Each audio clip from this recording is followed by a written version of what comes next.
Hi hello welcome to BRK health. నేను మీ కీర్తి. ఈరోజు మనతో పాటు ఉన్నారు న్యాచురోపతి డాక్టర్ షగుప్తా గారు మనతో పాటు ఉన్నారు. మేడంని అడిగి మనకున్న డౌట్స్ క్లారిఫై చేసుకుందాం. ఓకే మేడం, ఇప్పుడు మనం డైట్ చేస్తారు, కొందరు లావు ఉన్న వాళ్ళు డైట్ చేస్తారు కానీ తగ్గుతారు డైట్లో, కానీ స్కిన్ గ్లో పోతుంది లేదా ముడతలు వస్తున్నాయి ఫేస్ పైన అంటారు. ఇలా రాకుండా హెల్దీగా వెయిట్ లాస్ అవ్వాలి, దానికి మీరు సో బేసికల్ ఏంటంటే అండి, వెయిట్ లాస్ అనేది ఇప్పుడు మనం చాలా వరకు ఒక గైడ్ లైన్స్ తీసుకొని వెయిట్ లాస్ అవుతూ ఉంటారు. ఎందుకంటే వాళ్ళకి ఏ డెఫిషియన్సీస్ రావు. ఇప్పుడు మనము వెయిట్ లాస్ అన్నప్పుడు మనం అందరం ఫుడ్ కంట్రోల్ చేస్తే ఎవరైనా వెయిట్ లాస్ అవుతాం. ఇప్పుడు మనం లేదంటే ఫాస్టింగ్స్ చేసినా వెయిట్ లాస్ అవుతాం. వెయిట్ లాస్ అవ్వడానికి ప్రత్యేకమైన థెరపీస్ అవసరమే లేదు. ఓకే ట్రీట్మెంట్లు అయితే అస్సలు అవసరం లేదు. వెయిట్ లాస్ అంటే కంట్రోల్ గా తినడం, తొందర పడుకోవడం, తొందర లెగడం, ఇవన్నీ చేస్తే ఆటోమేటిక్గా వెయిట్ లాస్ అవుతారు. సో ఈ వెయిట్ లాస్ లో మనం ప్రత్యేకంగా న్యూట్రిషన్ కరెక్ట్ గా ఉందా లేదా చూసుకోవాలి. ఓకే మనం అట్లీస్ట్ 1 మీలే తింటున్నాం పర్ డే. ఆ 1 మీల్‌లో మనం ప్రాపర్ న్యూట్రిషన్ ఉందా?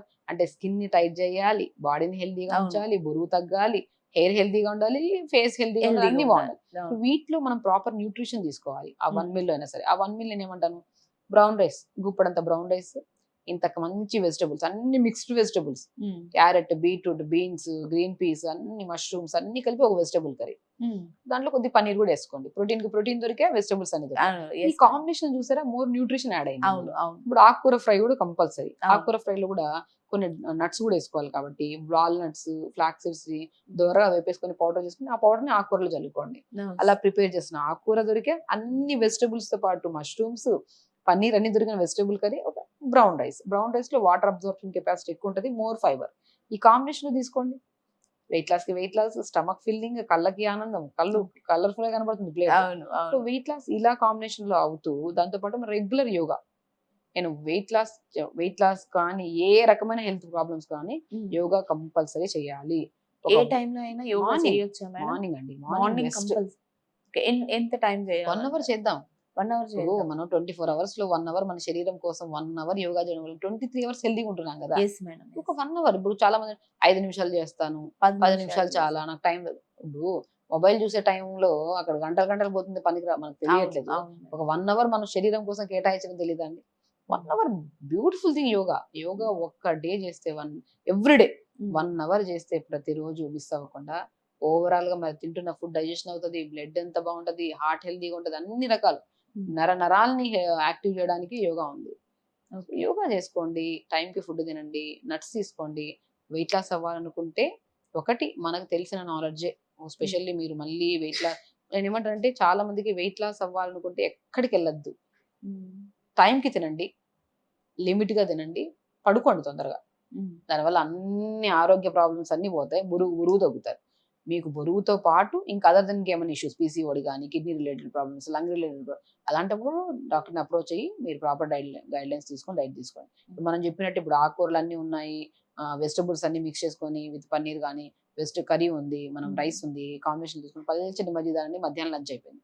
మార్నింగ్ పూట బార్లీ జావ కానీ, జొన్న జావ కానీ, సజ్జ జావ తీసుకోండి. దాంట్లో కొన్ని నువ్వులు యాడ్ చేసుకొని, కొన్ని ఫ్లాక్స్ సీడ్స్ యాడ్ చేసుకొని, మోర్ న్యూట్రిషన్. డిన్నర్కి వచ్చాక రాగి ఇడ్లీ కానీ, దోశ కానీ సంథింగ్ క్వాంటిటీ తగ్గించండి, ఎర్లీ డిన్నర్ చేయండి. ఆటోమేటిక్ తగ్గుతాం వెయిట్ లో. అంటే మేడం, మామూలుగా ఈ వెయిట్ లాస్ లో నిద్ర కూడా చాలా ఇంపార్టెంట్ అంటారు.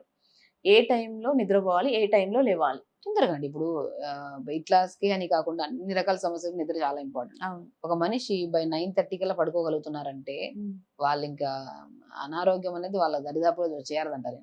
ఇప్పుడు ఈ జనరేషన్ లో 9:30 అనేది కష్టం. మన 9:30కే వర్క్ ఎండ్ అవుతున్న టైం, లేదంటే కొంతమంది వర్క్ స్టార్ట్ అయ్యే టైం ఇది. స్టార్ట్ అయ్యే టైం. కాబట్టి నేనేమంటానంటే అట్లీస్ట్ 10:30 కన్నా ట్రై చేయండి. కొంతమంది 11 అవుతుందంటే ఇది మిడ్ టైం అనుకుంటారు, అంటే ఇంకా మిడ్ మధ్యాహ్నం అనుకుంటారు చాలా మంది. 11 గంటలకా? అప్పుడే కదండి మేడం పనులన్నీ ఫినిష్ అవుతాయి. 2 గంటలకు అనుకోండి, 1 గంటకు అనుకోని పడుకుంటాం. ఈ జనరేషన్‌లో ఎలా అంటే స్లీప్ అనేది ఇర్రెగ్యులర్. అంటే ఇప్పుడు 11 వరకు పని అవుతదండి. స్నానం చేసి బెడ్ ఎక్కాక మొబైల్ ఒకటి చేతిలోకి వెళ్ళిపోతది. ఆ చేతిలో పట్టున్న మొబైల్ తిప్పుతూ 2:30 అవుతది, 3 అవుతది. మళ్ళీ రాత్రి మనం పొద్దున్నే 8కి లేస్తాము. ఆ మోషన్ కూడా పాస్ చేయం. ఎందుకంటే వర్క్ ఉంది కదా. 9 గంటలకు ఆఫీస్‌కి వెళ్ళిపోవాలి, పిల్లలు స్కూల్‌కి వెళ్ళిపోవాలి. ఈవినింగ్ వెళ్దాంలే ఎల్లుండి వెళ్దాంలే. ఈ మోషన్ పోస్ట్ పోన్ అర్ధం రోగాలకు కారణం. అవును. ఒక మనిషి హెల్తీగా ఉండాలంటే 10:30కి పడుకోవాలి. బై 5:30కి లెగాలి. ఓకే. అట్లీస్ట్ మన పాత కాలంలో అంటే బ్రహ్మముహూర్తం 4కి లెగండి, 4కే లేవండి అంటారు. ఇవన్నీ అవ్వవు. మనం మాట్లాడుకున్నది 6 లోపు లేస్తే బెటర్ అంటారు. 5:30కి 5:30కి లెగండి. 6. 5:30కి లెగండి. మంచిగా మల విసర్జన చేయండి. 5:30 to 6:30 వరకు యోగా చేసుకోండి. మంచి పాత మ్యూజిక్ పెట్టుకోండి. మన జనరేషన్ ఇప్పుడు మనం ఎలాగా 90s లో ఏం సాంగ్స్ వచ్చాయో ఆ పాటలు పెట్టుకోండి. మంచి జ్ఞాపకాలు అన్ని, మంచి మ్యూజిక్. అవును ఫ్యామిలీలో టెన్షన్స్ ఉండవు. ఫస్ట్ మనిషి తొందర లెగిసి అక్కడ వండలేదు, గొడవలు వెళ్తే డే అంతా గొడవలుగానే ఉంటది. ఉంటది. పొద్దున తొందరగా ఫ్రెష్గా లేయడం, ఫ్రెష్గా ఫ్యామిలీతో టైం స్పెండ్ చేయడం, మార్నింగ్ బ్రేక్ఫాస్ట్ ఫ్యామిలీతో తినండి. అవును మేడం. పిల్లలతో ఎంత హ్యాపీనెస్ అండి. వైఫ్ వెజిటబుల్స్ వండుతున్నారు, మనం కట్ చేసి ఇవ్వడం. అవును ఇది ఒక గ్యాదరింగ్. అది దానివల్ల అవును మేడం. సెల్ఫిష్ గా ఆలోచిస్తే దానివల్ల మనం హెల్దీగా ఉంటున్నాం, అవును స్ట్రెస్ ఉండట్లేదు, మోర్ ఆక్సిజన్ తీసుకుంటున్నాం. గొడవ పడుతూ పొద్దునే పోయామా, పగలంతా డిస్టర్బ్, గొడవ కూడా. రాత్రికి లేట్ గా వస్తామా, మళ్ళీ స్నానం చేయము, అటు ఇటు అయిపోతుంది, మొబైల్ పట్టుకొని చూస్తూ ఉంటాం. సో ఓవరాల్ గా హెల్త్ పాడు చేసుకోవడానికి మెయిన్ కారణం మన చేతులారా మనం చేసుకుంటున్నాం. Okay madam. మనం చేతులారా చేసుకుంటున్నాం మొత్తం. ఎందుకంటే ఇప్పుడు హాస్పిటల్స్ పెరిగిపోతున్నాయి, రోగాలు పెరిగిపోతున్నాయి, హాస్పిటల్స్ పెరుగుతున్నాయి. అసలు రోగాలు ఎందుకు వస్తున్నాయి? మీరు క్రమశిక్షణగా లేకపోవడం. క్రమశిక్షణగా ఉందాం, ఏం చేద్దాం, పొద్దున్న యోగా చేద్దాం, టైంకి తిందాం, టైంకి పడుకుందాం, అన్ని ప్రాబ్లం. ఇప్పుడు హాస్పిటల్స్ తగ్గిపోతే డాక్టర్స్ తగ్గిపోతారు. అవును ఇప్పుడు డాక్టర్స్ కూడా అనారోగ్యం, ఎందుకంటే పేషెంట్లు ఎక్కువ అయిపోతున్నారు, డాక్టర్స్ కూడా అనారోగ్యం ఫాలో అవుతారు. Yes, madam. ఎందుకు? సింపుల్ థింగ్ అండి. హెల్దీగా ఉండాలంటే సింపుల్ ఫండా. తొందర పడుకుంటే తొందర లేగుస్తాం, యోగా టైం ఉంటది, మంచి ఫ్యామిలీతో టైం స్పెండ్ చేస్తాం, ఇంట్లో గొడవలు చిరాకులు ఉండవు, అన్ని బాగుంటాయి. సో మళ్ళీ అక్కడికి వెళ్ళి ఇక్కడికి వెళ్ళి రోగాలు తెచ్చుకొని అవును. ఎందుకు ఇవన్నీ తెచ్చుకోవాలి? అవును. సింపుల్ లైఫ్, లెగడం, యోగా, మంచి వాటర్ తాగడం, టైంకి కోపం రాకుండా కామ్గా అయిపోవడం. బై 6 కల్లా మౌత్ క్లోజ్ చేయండి అంట నేను అయితే ఆ, ఈవినింగ్. ఎందుకంటే మాట్లాడడం కూడా తగ్గించేసేయండి. Okay madam. మొబైల్ కళ్ళు తొందరగా 10:30 కల్లా పడుకోవాలి.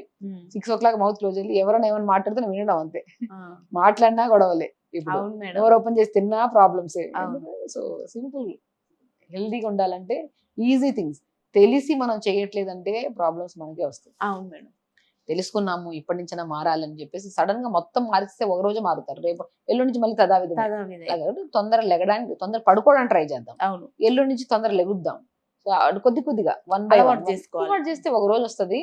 అబ్బా, నేను ఒక 1 week లో ఇంత చేంజ్ అయ్యానా, నా బాడీ ఇంత హ్యాపీగా ఉందా, సో ఇన్ని రకాల రోగాలు నాకు అసలు రోగాలు అంటే ఏంటి, స్ట్రెస్ అంటే ఏంటి, కోపం అంటే ఏంటి కూడా తెలియదు అప్పుడు. అవును అవును బ్యూటిఫుల్ థింగ్స్ హ్యాపెన్స్.